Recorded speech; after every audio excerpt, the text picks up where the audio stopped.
Hey guys and gals, just thought I would share with you today a little fire kit that I assembled and stored in this Altoids tin canister.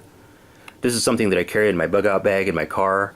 It's also something that I take with me when I go camping or on outdoor excursions, along with another larger, more equipped fire kit.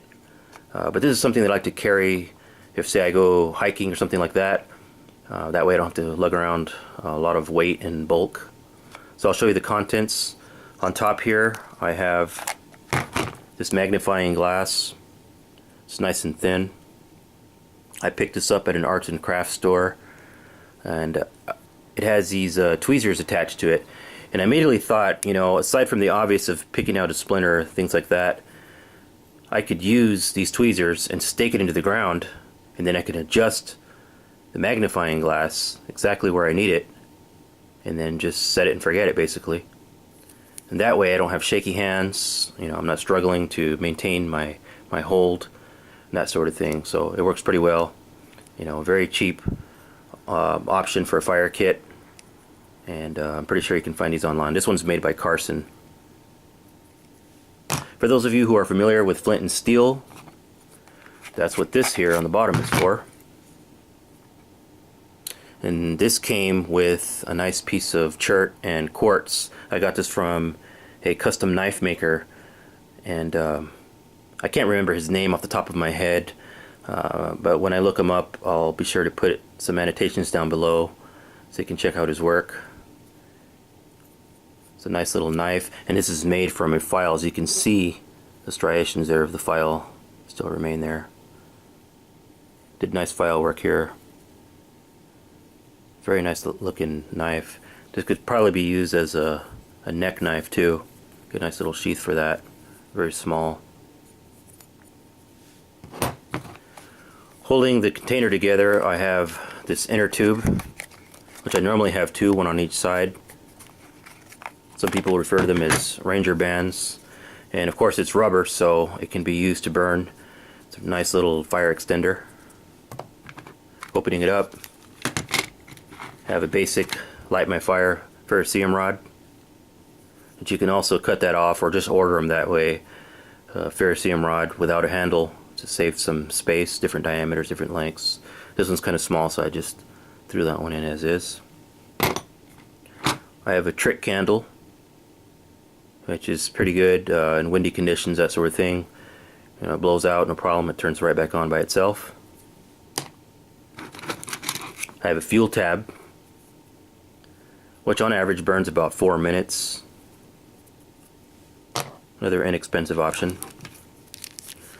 I have in this package, which I've sealed, some cotton balls, and then I smeared them in petroleum jelly. And I clocked these. On average they burn about 1.5 minutes with about 1.5 inches high flame. So it's essentially like carrying around some flat candles. Folded up here I have some super fine steel wool, which takes to a spark very easily. Ferrocerium rod, flint and steel, that sort of thing, it's going to catch it very easily. Additionally, if you have a battery, say 9 volts, something like that, you make contact with it, because it is steel wool, you're going to have fire. I carry about 7 feet worth of jute twine. Now some people don't like carrying jute twine because of the burn time or lack thereof, and that is true. It doesn't burn very long, but you want to have, you know, a bird's nest or something like that standing by for you to transfer it once you do ignite it, because it does take to a spark very, very well. Again, with a ferrocerium rod or flint and steel, that sort of thing. And what you want to do is you want to just cut off a couple of inches, and then create a lot of surface, and it'll catch a spark very easily. So this was another inexpensive option. I bought about 100 feet at the arts and crafts store for about $3. So you know, are there better options than carrying this? Probably. You know, off the top of my head I can think of a piece of fat wood. If you can't find it out there yourself, they do sell fat wood now in stores. A lot of Walmarts, Fred Meyer's, stores like that I've seen, they have fat wood by the box, and you can just, you know, break off a little piece and carry it with you. The good thing about carrying this is you can fold it up and contort it any way you want in the container, you know, especially as your container contents change. So, and it's a very inexpensive option. So, other thing I have in here is a magnesium bar. This is a standard Coghlan's bar, and I have a striker, which these come standard with ferrocerium rods. I usually remove them and use my own thing. I like to use an awl on a knife anyways for ferrocerium rods. They work the best in my opinion. But since it's flat, you know, it's a no-brainer to stick into the container. And it's got a striker here on the side. And I like carrying magnesium bars because sometimes when you're exposed to, you know, wet elements, it's humid, or maybe you can't find dry tinder, you can shave off some magnesium and then strike it alive. You know, and even then, sometimes it's not very easy, but you know, it's a nice option to carry. It's durable.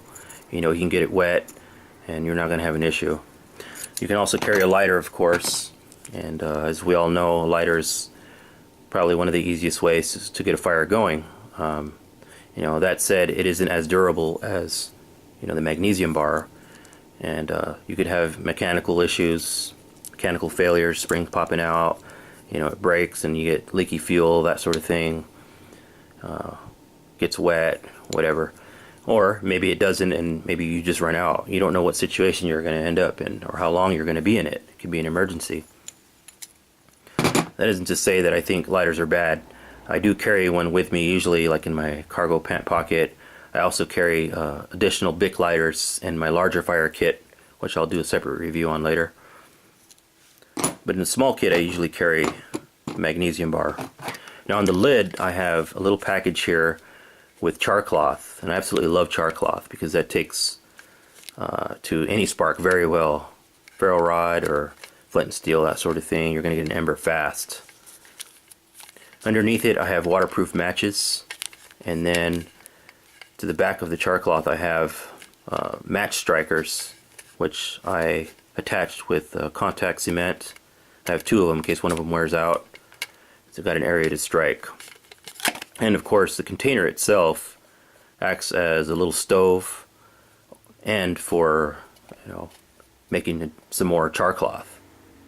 So I know some people don't like making char cloth. They don't like the idea of ripping up clothes or a handkerchief or something like that. When I go out into the brush, you know, I almost always find something, you know, a shirt, a sock, a handkerchief, something that somebody left behind. There's always debris.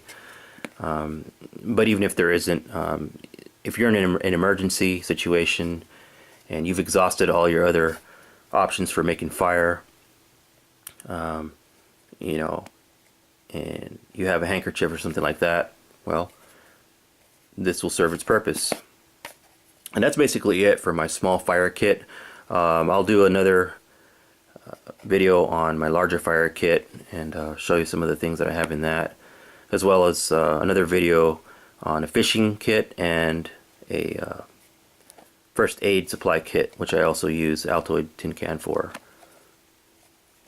Hope you enjoyed it, and thanks for watching. Have a good one.